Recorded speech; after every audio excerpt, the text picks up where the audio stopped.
The studio was quiet, wrapped in a soft kind of silence that only padded walls and warm lighting can provide. No crew chatter, no camera beeps. Just 2 chairs in the center of the room, perfectly spaced beneath a gentle spotlight that felt less like production lighting and more like sunlight filtered through curtains. Pedro Pascal sat in one chair, his fingers loosely laced together on his lap. Across from him, Dakota Johnson mirrored his posture, her expression already carrying a weightless kind of calm. They weren't in character. They weren't performing. They were just there, as themselves. And maybe that was what made the moment feel so dense with meaning.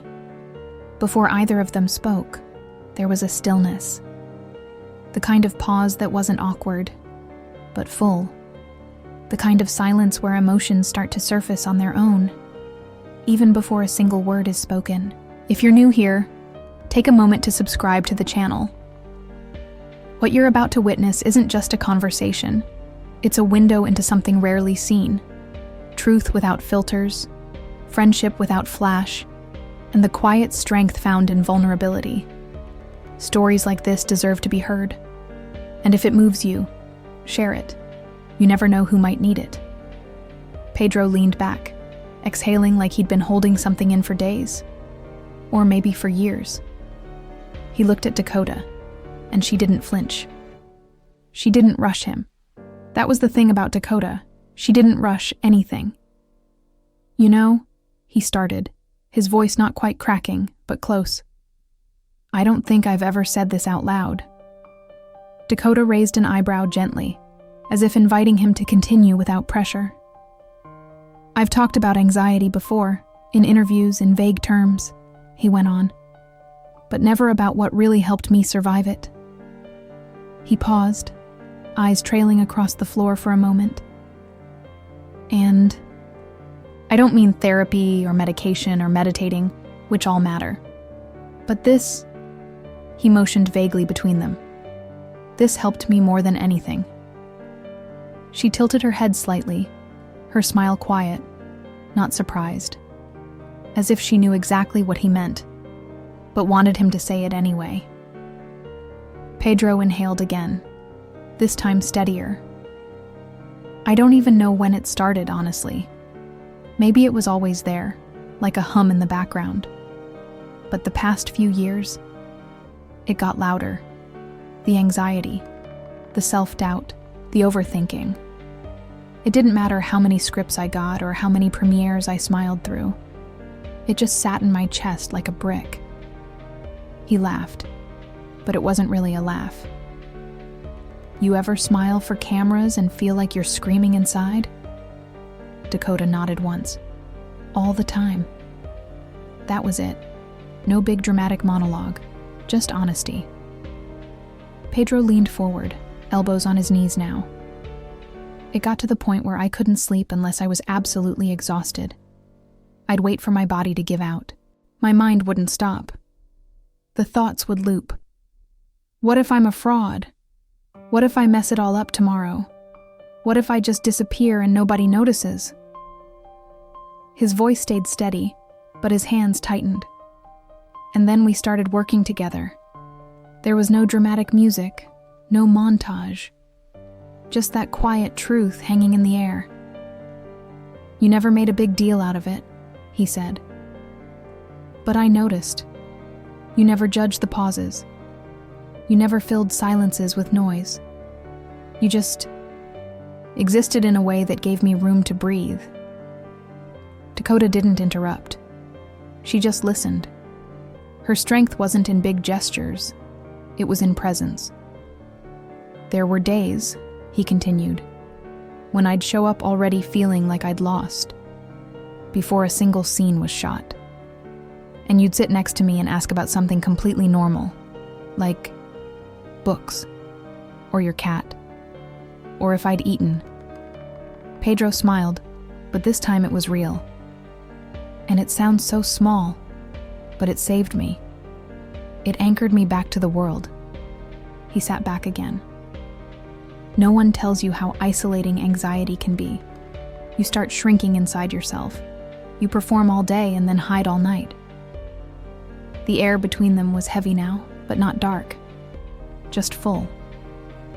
"You taught me something," Pedro said, without trying to teach anything. "You showed me what it looks like when someone sees through the noise and doesn't run." Dakota finally spoke again. "I think we're all just trying to survive our own minds. Sometimes we're the ones sinking. Sometimes we're the ones reaching out. And sometimes we're just the ones sitting beside someone, holding the silence until they can breathe again." Pedro's eyes glistened, not with tears, but with relief. There was something liberating about not having to pretend strength. "You were never loud," he said. "And that's why it worked. Loud people try to fix. Quiet people understand." Another pause. But again, not awkward. "I remember one night after filming," he added. "I was having one of those spiral nights. No sleep, no appetite, all noise. And you texted me, out of nowhere. Just said, 'You okay?' 3 words, that's all." He turned to her fully now. "That was the first time I told someone the truth. I said, 'No, I'm not okay.' And you just replied, 'I'm here.'" Dakota's expression didn't change. She didn't need to speak. Her silence was its own kind of reply. Pedro shook his head, laughing softly. "It's wild, isn't it? How simple kindness can reroute a person's entire path." There was a beat of stillness again, but this time it was warmer. Like something had cracked open and light was pouring in. "I started sleeping better after that," Pedro admitted. "Not magically, but steadily. Because I knew someone in the world saw me. Really saw me. Not the actor. Not the press-friendly version. Just me." He swallowed hard. That kind of visibility. It heals things you didn't even know were broken. Dakota finally looked down, her fingers brushing a non-existent thread off her jeans. "I'm glad I could be there."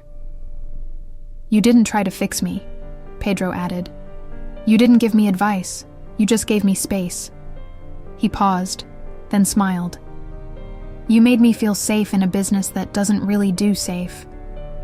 The studio light shifted slightly, as if sensing the softness in the moment. Pedro's voice lowered.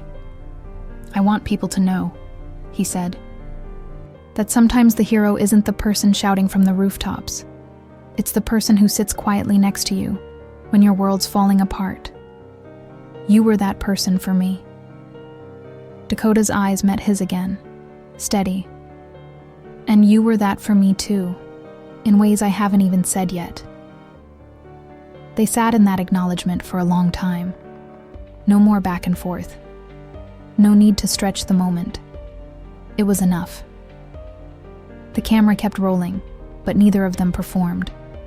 They just breathed. Outside the studio walls, the world spun like always. But inside, time had slowed. In the gentle echo of honesty, something holy had happened. 2 people had met each other fully, without masks, without noise. And in that sacred quiet, healing had begun. The next few moments weren't filled with words, just stillness.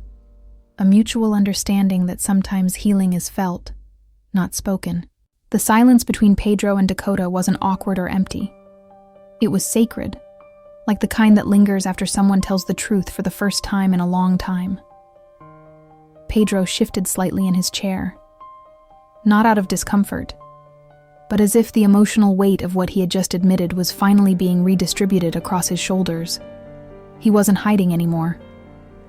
And Dakota, still sitting calmly across from him, hadn't moved an inch. Her presence remained steady, anchoring. The soft studio light continued to pour over them. Outside, life likely moved on in its usual chaotic pace.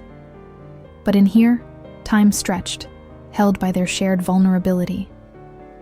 Pedro broke the stillness again, his tone quiet, but more grounded.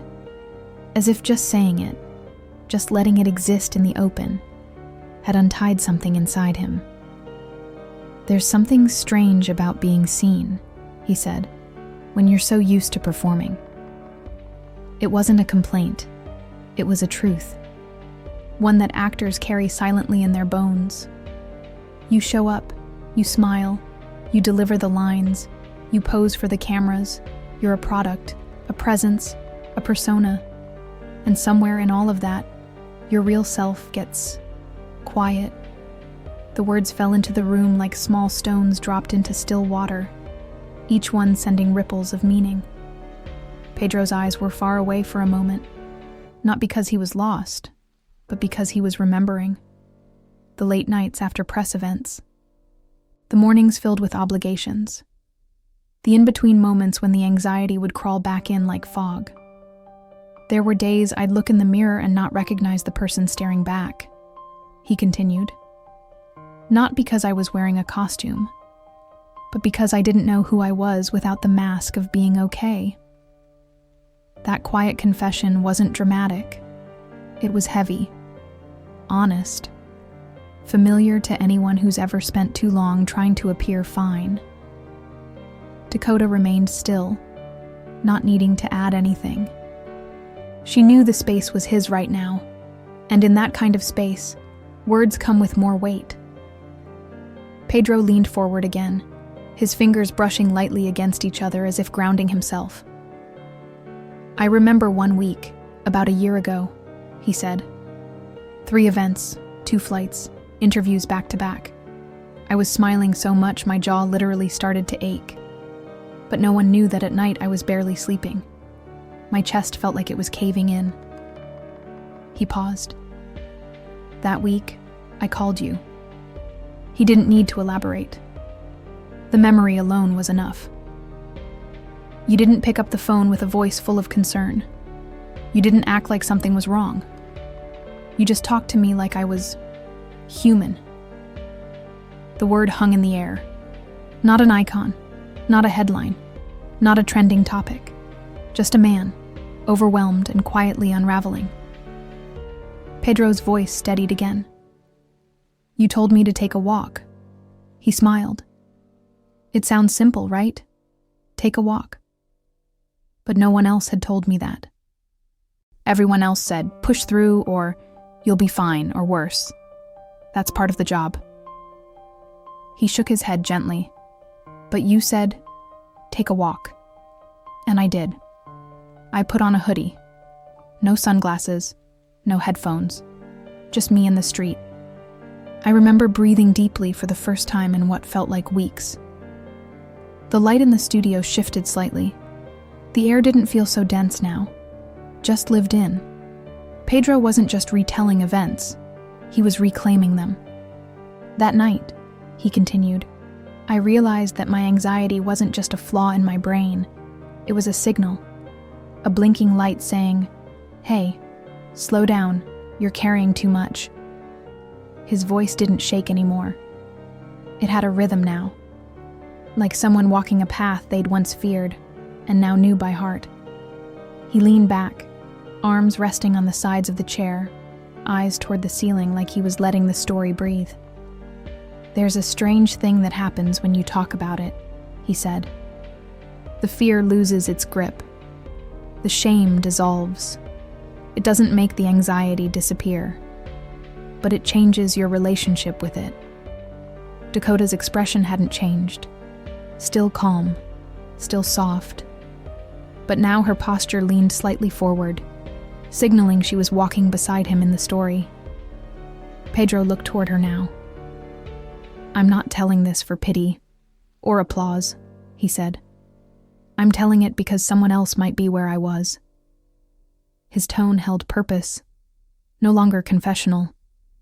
Now it was protective. Someone watching this might be smiling for their family, their coworkers, their friends, while their heart is racing every night. They might feel like if they stop pretending, they'll collapse. His hand spread slightly.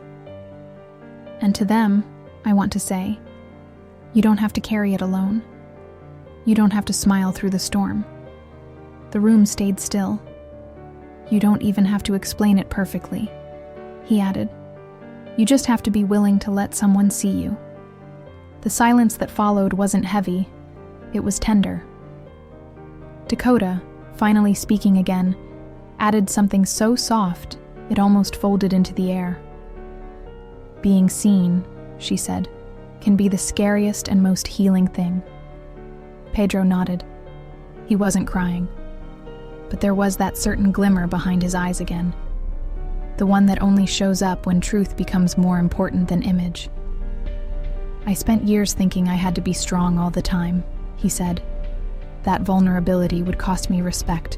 That showing fear would make me weak." He tilted his head slightly. "But the truth? Pretending strength was killing me." That sentence didn't echo, it thudded. Heavy, real. "I thought I had to be solid for everyone," Pedro continued. "But no one ever asked me to be perfect. That was me. That was pressure I created." He laughed quietly. "Ironic, isn't it? We're our own worst critics, our own harshest directors." Dakota nodded again. "And sometimes the only way out is through honesty." Pedro's body language softened even more. His shoulders dropped. His chest opened. His breath slowed. "There's a moment," he said, "right before the panic hits, when everything feels too loud. Your mind spins, your body gets cold, and all logic disappears." His voice quieted. "In those moments, I used to feel completely alone." A pause. "But now," he said, "I picture you, just sitting there, saying nothing, just being there." His eyes found hers again. "That memory has become armor." And just like that, the chapter turned. Not closed, but shifted. Pedro wasn't narrating pain anymore. He was honoring resilience. "I don't want this to be just about struggle," he said. "I want it to be about connection. About how one human being, simply by existing without judgment, can change the course of another person's life." The words didn't feel rehearsed. They felt lived. And in that moment, it was clear this wasn't just a story about Pedro Pascal. It was a story about all of us, about what happens when we drop the roles and just show up. "Not all heroes arrive with capes," he said quietly. "Some come with silence, with patience, with presence." Dakota didn't respond with a quote or a reaction. She just smiled. That same quiet smile she wore at the beginning. The one that didn't need explanation. The camera kept rolling, but no one noticed. What mattered wasn't the footage. It was the moment. A man who had spent years performing for millions had just performed the bravest act of all, being himself. And the woman across from him, without ever raising her voice, had been the lighthouse that helped him find the shore. There are moments in life that don't look like turning points. They don't come with flashing lights or dramatic music. They arrive quietly, disguised as ordinary days. A message, a look, a presence that stays. Pedro sat with his shoulders more relaxed now, as if each word spoken earlier had loosened the knots inside him.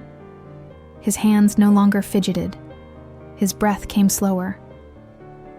What was once a conversation about fear had become something gentler, something sacred, a quiet remembering. Dakota was still beside him, still calm, still listening. The air in the studio felt lighter than before, not because the subject had changed, but because the weight of it was now shared. Pedro leaned back, looking toward the ceiling with a soft, tired smile. "You know what helped me the most?" he asked aloud, though the question wasn't meant to be answered. It wasn't the advice.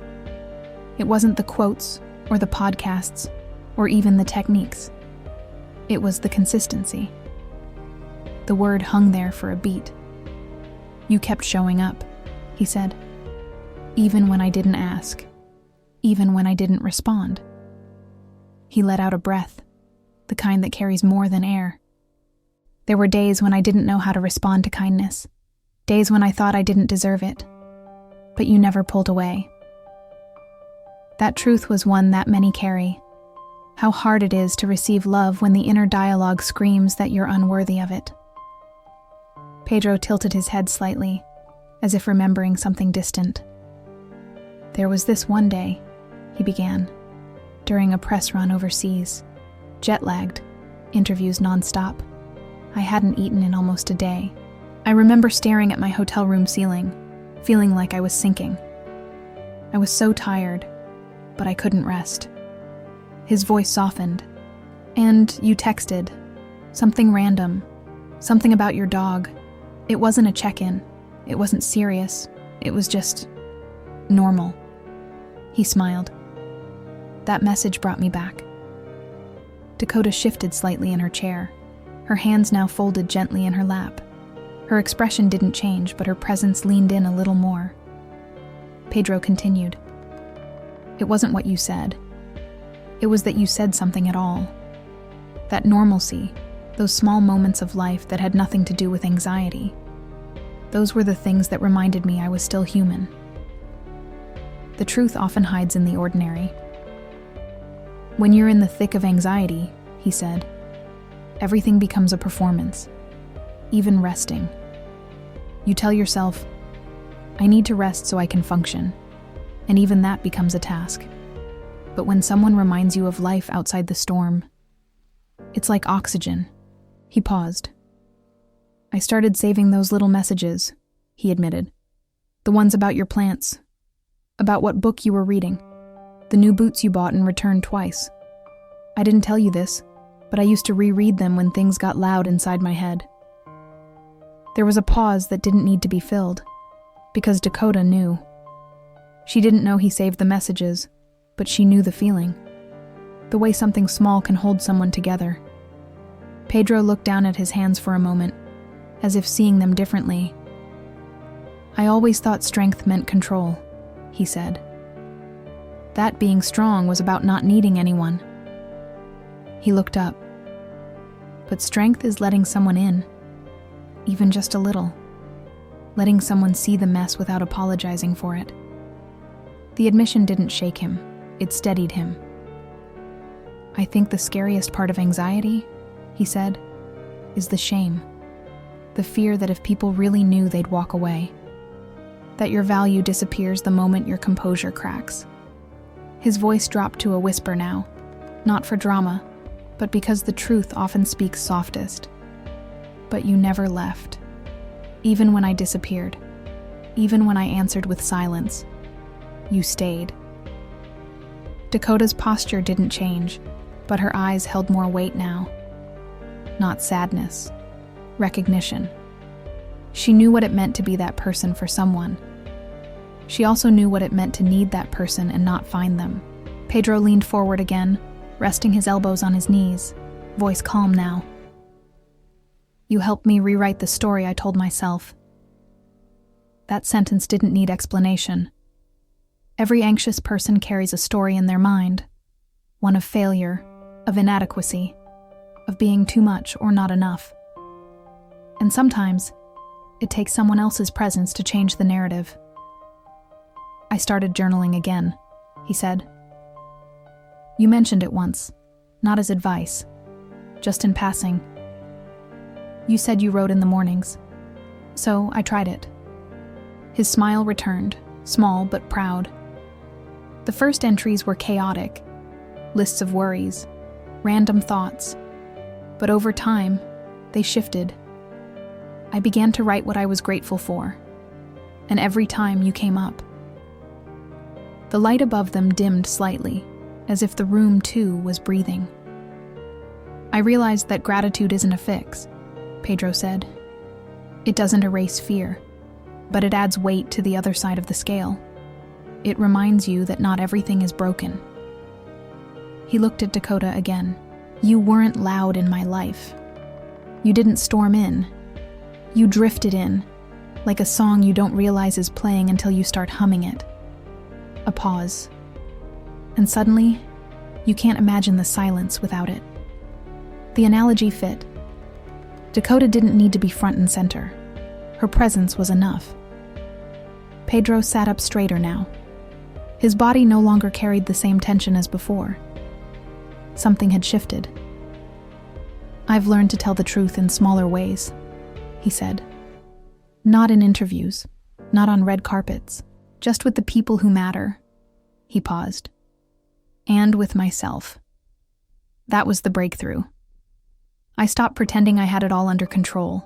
I started saying things like, "Today is hard," or "I'm not okay right now." Simple sentences, but powerful. Dakota's presence, still quiet, gave space for that truth to land. "I don't want people to think this is a story about sadness," Pedro said. "It's not. It's a story about how someone showed up when I couldn't." He smiled again, eyes gentler now. "You never tried to fix me. You just let me be." The room felt fuller than before, not crowded, just meaningful. "I think we underestimate what it means to sit beside someone," he added. "No big speech, no solution, just presence, just staying." That's what Dakota had done. Again and again. Showed up. Texted, laughed, sat, listened. Pedro's voice softened again. "I want this chapter of my life to be marked by presence, not perfection." He looked around the room. "I want the people I love to feel safe around me. I want them to know they don't have to perform either." His eyes returned to her. "And that started because of you." The moment settled. It wasn't loud. It didn't need to be. Outside, the world kept turning. Inside, two people had carved out space to simply exist as they were. Pedro wasn't done healing, but he wasn't hiding anymore either. And that shift, however small, was everything. In the end, the most life-changing conversations don't happen on stages or behind microphones. They happen in studios like this, with soft lights and still air, where two people sit across from each other and decide to tell the truth. There are moments in healing that don't feel like progress. They feel like nothing at all. A normal day, a steady breath, a quiet mind. It's only when you look back that you realize something inside you has changed. Not loudly, not suddenly, but deeply. Pedro sat a little taller now. Not in a show of confidence, but in the calm certainty of someone who had shed a layer of weight. The room hadn't changed. The lighting was still warm, the silence still thick. But Pedro's presence felt different now. Not lighter, stronger. Dakota remained steady, her presence like a metronome, consistent, soft. She hadn't needed to speak much because her listening carried the weight of understanding. And that had been the thread of it all, the power of being there, fully, when another person finally let themselves fall apart.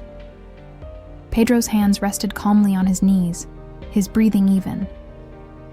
"There was a time," he began slowly, "when I thought my anxiety was something to get rid of, like an illness, like something that had invaded me and needed to be extracted."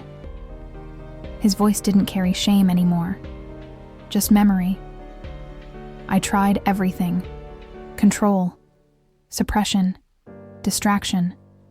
I tried to outwork it, to outrun it. I thought if I was just busy enough, successful enough, I could quiet it." He shook his head slowly, not in regret, but in recognition. But it didn't work like that. No matter how loud the applause got, the silence after was always louder. The words didn't land with drama. They landed with truth. The kind you don't realize is universal until you hear it spoken out loud. Pedro looked around the room as if seeing it for the first time. The truth is, anxiety isn't something that goes away when life gets good. It lives in you. It's not the opposite of success. It can exist right in the middle of it. There was no bitterness in his tone, only clarity. He glanced at Dakota, whose soft smile stayed unchanged.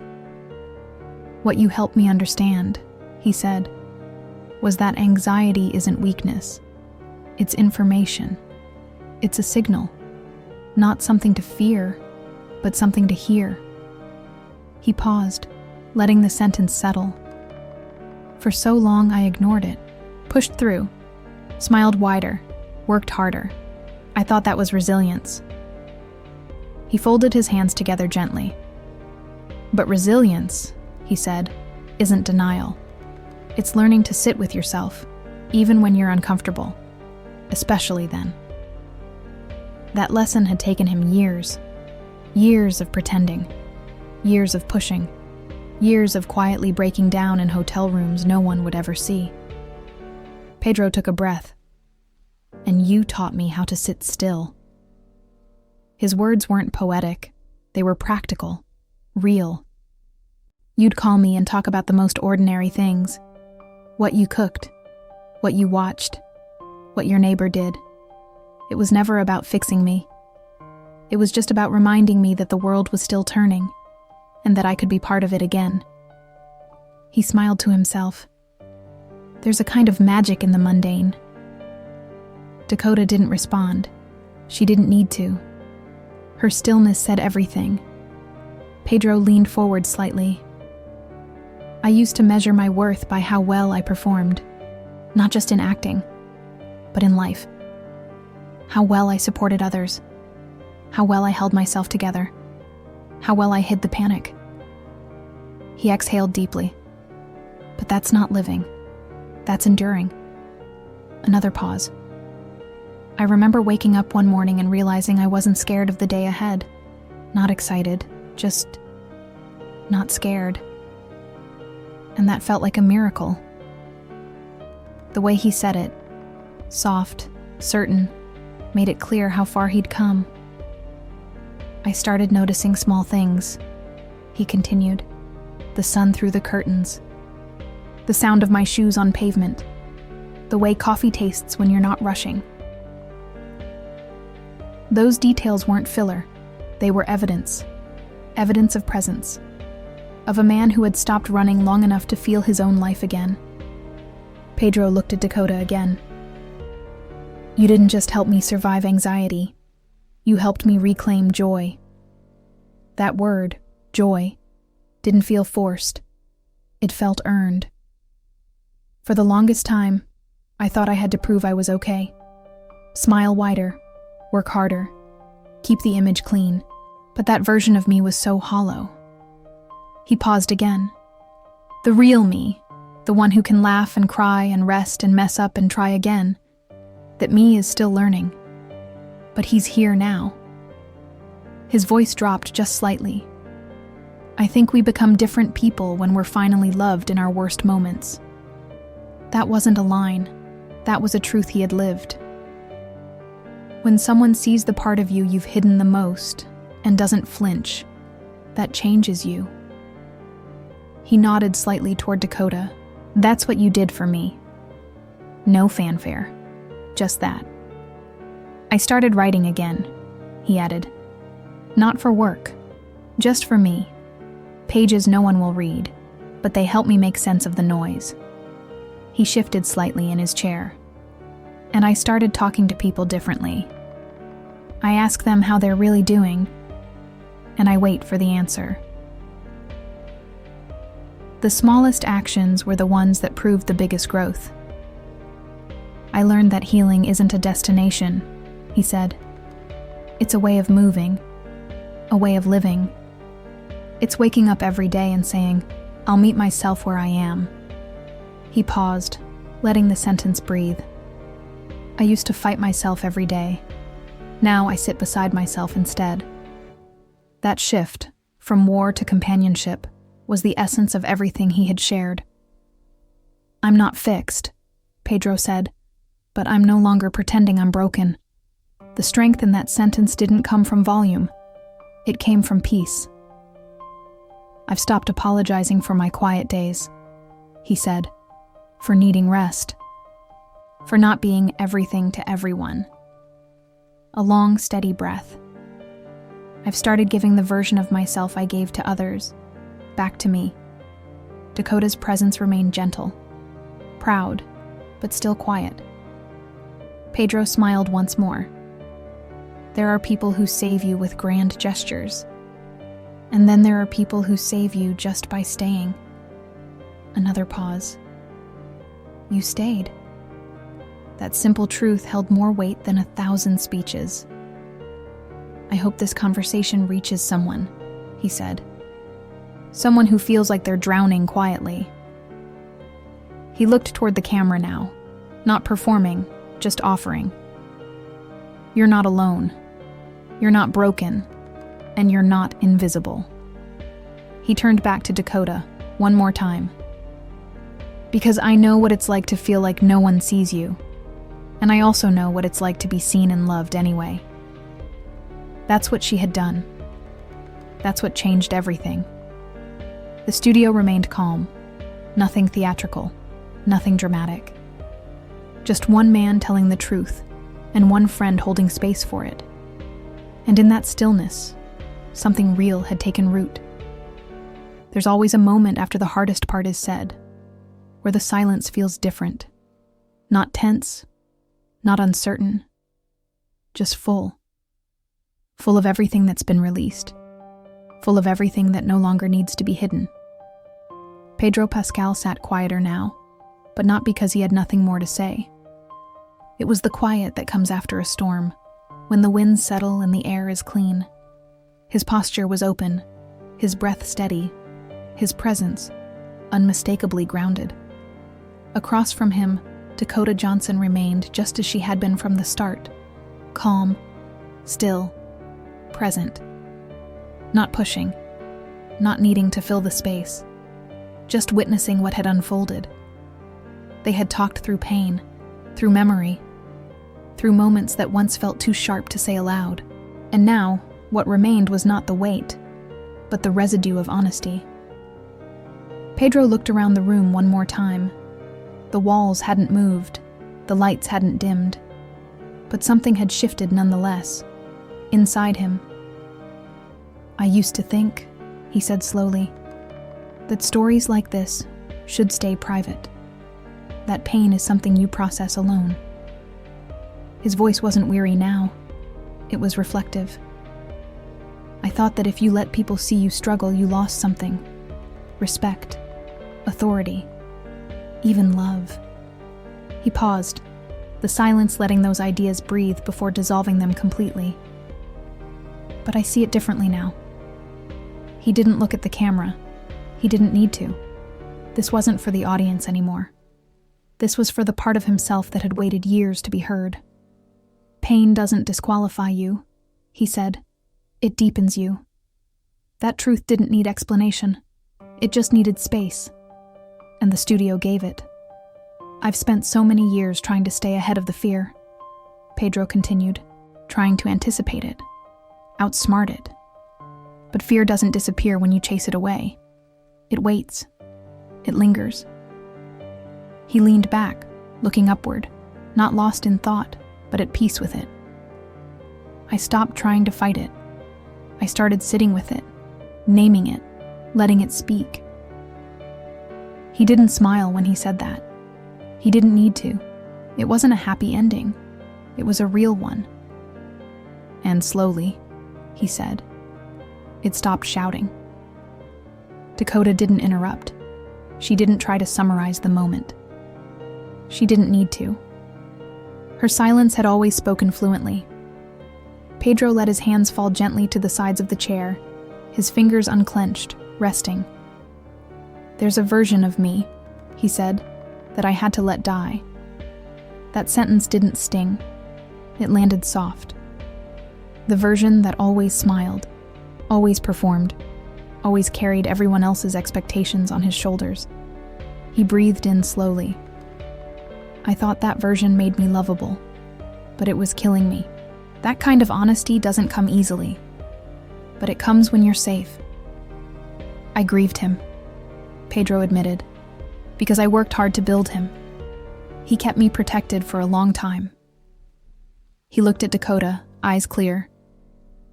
"But he wasn't me. Not really. He was armor, and eventually the armor got too heavy." The room had no music, no dramatic cuts, but there was a rhythm to the words, like waves finally calming. "I didn't become someone new," Pedro said. "I returned to someone I'd forgotten." A pause. "The boy who used to sit quietly and notice everything. The one who cried easily. Who loved deeply, who didn't think emotion made him weak. That version had waited years in silence, and now, finally, he had a voice again. Dakota's presence remained a mirror. She reflected without distortion. No judgment, just understanding. Pedro continued. I used to think healing was about becoming better, happier, stronger. He tilted his head slightly. But I think healing is actually about becoming softer. That sentence lingered. Softer with others, softer with myself. He smiled faintly, not for effect, but because the words felt right. I stopped asking, what do people need from me? And started asking, what do I need to stay whole? It wasn't selfish. It was sacred. There are still days, Pedro said, where I wake up with that old noise, the doubt, the tension in my chest. But now I know how to speak to it. His voice dropped a little, quieter now, like he was talking to an old friend. I tell it, you're here again. That's okay. You can sit with me, but you don't get to steer. He looked down for a moment, reflecting. That change didn't happen in therapy rooms or on red carpets. It happened in places like this, conversations like this. He looked to Dakota again. It happened because someone stayed. That phrase, just 2 words, summed up everything. Someone stayed. I don't think you know how many nights your quiet kindness kept me breathing, he said. There was no romanticism, no overstatement, just truth. You didn't fix me. You didn't carry me. You just reminded me I was worth staying for. His eyes glistened, but he didn't blink them away. He let them be. And now, I want to do the same for others. This was the shift, from the one being helped to the one holding space for someone else. I don't want to be admired for my performances, he said. I want to be remembered for my presence. His breath deepened. For the moments I stayed when someone else couldn't find their voice. For the times I didn't try to fix, but just listened. That's what healing does. It transforms not just how you see yourself, but how you love others. Pedro looked around the room once more. This studio won't remember our words, he said. But I will. He glanced at the camera for the first time in a long while. If you're watching this and you've ever felt like you're too much or not enough, let me tell you something I wish someone had told me. He leaned slightly forward. You're not broken. You're not a burden. You're not behind. His voice didn't tremble. It held. You're becoming. That word, becoming, summed up the journey. Not a destination. A movement. A continual unfolding. He looked back at Dakota, who now sat with the same calm she'd carried since the beginning. But there was something deeper behind her eyes now. Maybe pride. Maybe recognition. Maybe peace. I'm still learning how to love the quiet parts of me, Pedro said. The slow mornings, the uncertain thoughts, the days I need more rest than reason. A beat. But I love them now, because they're mine, because they're honest. And honesty had become his most sacred practice. I used to think strength was being impenetrable, he said. Now I think strength is showing up anyway. Even when your hands shake, even when your voice trembles. He smiled, especially then. A long pause followed, not because he had run out of things to say, but because everything that needed to be said had finally found its way to the surface. Pedro sat back, breath steady. I came into this conversation thinking I'd tell a story, he said. But I think what we've done here is remember one. And he was right. They hadn't just shared memories. They had rediscovered the parts of him that had once gone quiet. They had named the invisible things. They had sat with the unspoken ones. And in doing so, something rare had happened. Pedro looked to the camera again, one last time. If this conversation meant something to you, don't let it end here. Share it, send it, or just sit with it. And if you haven't yet, subscribe to the channel. He smiled softly. Not for us, but for you. Because sometimes the right words find you when you didn't even know you needed them. The lights above them didn't shift. The studio didn't erupt. But something inside had undeniably changed. This wasn't a performance. It wasn't a campaign. It wasn't content. It was connection. Two people, one truth, and the decision to stay.